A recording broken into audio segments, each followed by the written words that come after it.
Times Square is never quiet. That's the first thing everyone learns. Even at 3 in the morning, there's always something. Screens flashing, distant traffic, tourists who don't know when to sleep, sirens echoing off glass and steel. The city breathes here, loudly. So when my phone recorded silence, I noticed. I was working overnight security for a small digital advertising firm just off 7th Avenue. Nothing glamorous, monitoring cameras, checking access logs, making sure no one wandered into places they shouldn't. The building faced Times Square directly. Floor-to-ceiling windows. A perfect view of the chaos outside. At 2:58 a.m., my phone buzzed. New video recorded. That didn't make sense. I wasn't filming anything. My phone was on the desk, face down, charging. I picked it up and unlocked the screen. The video thumbnail froze my hand in place. It was Times Square. Not a photo. Not a screenshot. A video. Shot from above street level. Looking down at the crowd. From my angle. I pressed play. The footage was steady, unnaturally smooth. No shaking. No breathing. Just a slow pan across the glowing billboards, the taxis sliding through the intersection, the people moving in small, distracted clusters. Then the timestamp appeared in the corner. 3:17 a.m. My phone clock read 2:59. I checked the file details. Camera, front-facing. Location services, off. Recording duration, still counting. The video was still recording. I lifted my eyes from the screen and looked out the window. The view matched perfectly. Same billboard cycling ads. Same bus stalled at the light. Same street performer packing up near the red steps. My phone vibrated again. Audio detected. I turned the volume up. At first, there was only the distant hum of the city. Then, beneath it, something else, faint, rhythmic, wrong. Footsteps. Slow. Deliberate. Getting closer. But the camera angle never changed. It stayed fixed on Times Square, as if whoever was recording had no interest in where they were standing. A voice cut through the noise. Not shouted. Not whispered. Come. You shouldn't still be here. I felt my stomach drop. The voice wasn't coming from outside. It was coming from the video. And it was speaking directly to me. You stay late too often, it continued. You like watching from above. You think that keeps you separate. The video panned slightly. Just enough to catch the reflection in the glass. My reflection. Standing at the window. Holding my phone. The timestamp flipped. 3:17 a.m. My phone vibrated in my hand. A second notification appeared. New video scheduled. Location. Same. Subject, you. Outside. Times Square kept moving. On the screen, something began to move toward the building, slowly, deliberately, cutting through the crowd as if no one else could see it. And that's when the office lights shut off. All at once. The office didn't go dark the way lights usually do. There was no flicker. No gradual dimming. 1 second the room was washed in fluorescent white. The next it was swallowed whole, as if someone had cut the building out of the city. The glow from Times Square still poured through the windows, neon colors bleeding across the floor, but everything behind me vanished into shadow. The monitors went black. Every single one. I stood frozen, phone clenched in my hand, listening to the low electrical hum die out around me. The emergency lights didn't come on. They should have. They always did during outages. But the ceiling stayed dark, heavy, wrong. My phone buzzed again. The video was still recording. On screen, Times Square looked unchanged, crowds drifting, taxis honking, LED screens flashing ads on loop. No blackout. No sign that anything was wrong, except the thing moving through the crowd. It didn't rush. It didn't shove. It walked straight forward, and people moved without realizing they were moving. Not stepping aside, more like adjusting, drifting just enough to clear a path. No one looked at it for more than a second. I couldn't see its face. Every time it should have come into focus, the video softened slightly, as if the camera refused to sharpen that part of the image. But I could see its outline now. Tall, narrow shoulders, long arms hanging too still at its sides. The audio crackled. You see it now, the voice said calmly. You always do, eventually. My throat tightened. "Who is this?" I said, my voice echoing softly in the dark office. The video responded. "Wrong question." The figure reached the crosswalk. It was getting closer to the building. I backed away from the window, nearly tripping over my chair. The phone vibrated harder this time, almost insistent. A camera angle changing. The video feed tilted downward. It was no longer looking out. It was looking in. The reflection in the glass disappeared, replaced by a view I knew too well. The inside of the office. My desk. The empty chairs. The row of dead monitors. And me. Standing alone. I spun around. Nothing. Just darkness behind me. I raised the phone closer to my face. The video showed me doing the same thing, but a fraction of a second slower. Not lag. Not buffering. Delay. "You've been watching people for months," the voice continued. "Learning their patterns. Their routines. You thought observation was harmless." The video zoomed slightly. I could see my own expression on screen now. Fear. Confusion.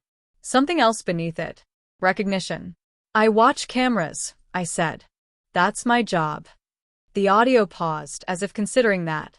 "No," the voice replied. "That's your excuse." The office door, at the far end of the room, clicked. I nearly dropped the phone. The sound came from behind me. Slow. Deliberate. The kind of sound that isn't accidental. The video didn't show the door. It stayed focused on me. "Don't turn around yet," the voice said. "You won't like the timing." My heart hammered. Sweat gathered at the back of my neck. Every instinct told me to run, but my legs felt rooted to the floor. The phone vibrated again. Second feed available. Before I could stop it, the screen split. On the left, the original video, me standing alone in the office. On the right, a hallway. My hallway. The camera angle was wrong, too high, too centered, as if mounted where no camera had ever been installed. The hallway lights were on, casting a dull yellow glow over the carpet. At the end of the hall stood the office door. Closed. Something moved in the frame. A shape slid into view, partially obscured by the door frame. It was closer now than it had been in Times Square. Close enough that the blur struggled to hide it. It raised a hand and knocked. The sound came from behind me. 3 slow knocks. The voice lowered. "You stayed late again," it said. "You stayed alone. You made it easy." I took a step back. The version of me on the left side of the screen did the same, just late enough that I noticed. The hallway door on the right side of the screen began to open. Not wide. Just enough to create a thin black line. The lights above me flickered once. Then my phone displayed one final message across both feeds. Switching primary subject. The screen went black. Behind me, something exhaled. Close enough that I felt the air move. And somewhere in Times Square, far below, a screen glitched, just for a second, showing a frozen image of me standing in the dark, looking straight into a camera I didn't know existed. I didn't turn around. Whatever was behind me had already decided I wasn't worth surprising anymore. I could feel it in the way the air changed, heavier, warmer, like a presence settling in rather than approaching. My phone screen stayed black, but I knew it wasn't done. It never was. The emergency exit sign flickered to life at the far end of the office, glowing red. That shouldn't have been possible. The power was still out. But I didn't question it. I moved toward it slowly, each step deliberate, afraid that anything sudden might trigger something worse. Behind me, the breathing matched my pace. Not rushed. Not excited. Patient. I reached the door and pushed it open. The stairwell beyond was dimly lit, concrete walls stained with age and grime. I stepped inside and pulled the door shut, bracing it with my shoulder. Silence. For the first time since this started, there was no voice, no vibration, no sound except my own heartbeat. I let myself believe, just for a moment, that whatever had followed me was confined to the office. Then the stairwell camera blinked on. A small red light glowed above the landing. I stared at it, frozen. I had walked these stairs hundreds of times and never noticed a camera there. Maybe there hadn't been one before. My phone buzzed in my hand. The screen came back to life. A new video was playing. It showed the stairwell. It showed me. From above. You didn't like being watched, the voice said gently. Funny. You never minded when you were the one doing it. I started down the stairs. Each step echoed too loudly, the sound stretching, distorting, like it was being recorded and replayed half a second later. The video followed smoothly, adjusting angles as I descended, always keeping me centered. Times Square sees millions of people every night, the voice continued. Faces, movements, habits. Everyone thinks they disappear into the crowd. The video zoomed in. But patterns don't disappear, it said. They repeat. I reached the ground floor and burst through the door into the lobby. The building was nearly empty, security desk unmanned, lights dim.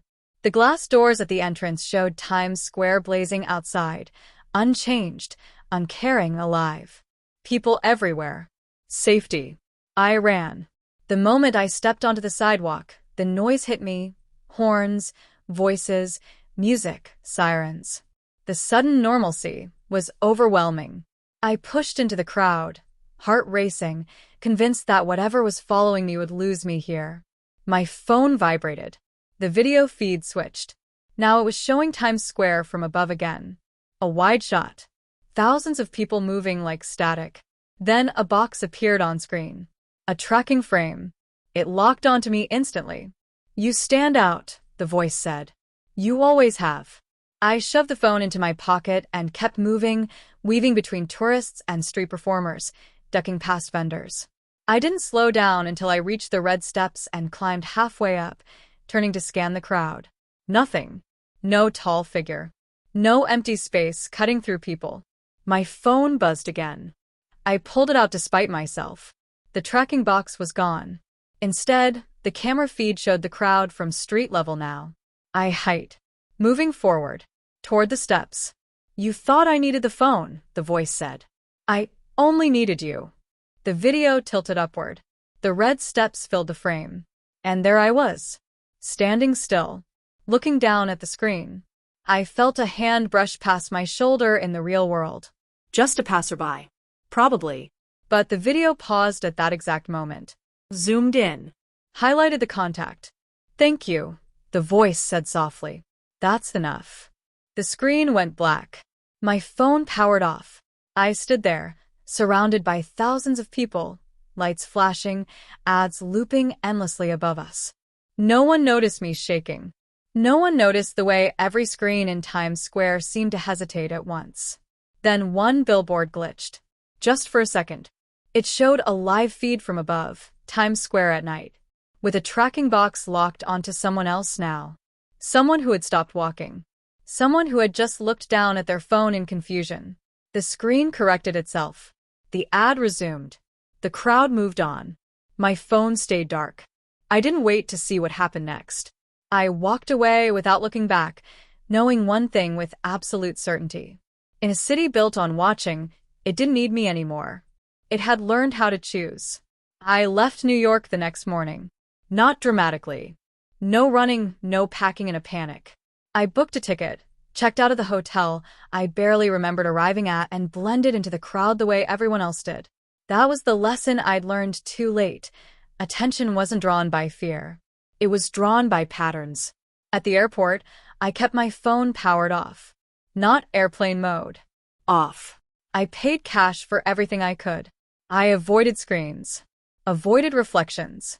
Avoided standing still for too long. The flight lifted off just after sunset.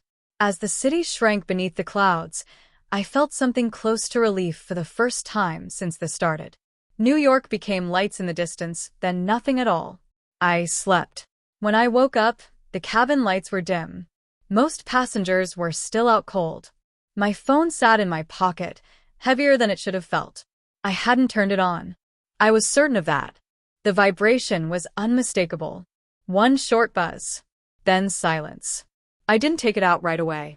I watched the aisle, the overhead bins, the dark windows reflecting rows of sleeping faces.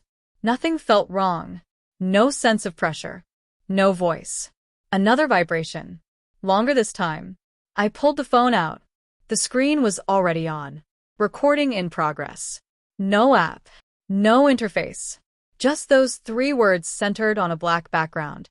I locked the screen. It unlocked itself. A new video appeared. The thumbnail showed an airplane cabin. My airplane cabin. The angle was wrong, too high, too centered, as if the camera was mounted where no camera existed. The timestamp blinked in the corner. 3:17 a.m. Local time, unknown. I didn't press play. The video played anyway. The camera slowly panned down the aisle, passing rows of sleeping passengers. It didn't linger. It didn't search. It moved with purpose. Then it stopped. On me. You keep thinking distance matters, the voice said quietly. It didn't come from the phone's speaker. It came from the air around me, barely louder than the plane's hum. You think cities are the problem. Systems. Screens. Cameras. The video zoomed in slightly. But you were never special because of where you were, it continued. You were special because you noticed. My hands trembled.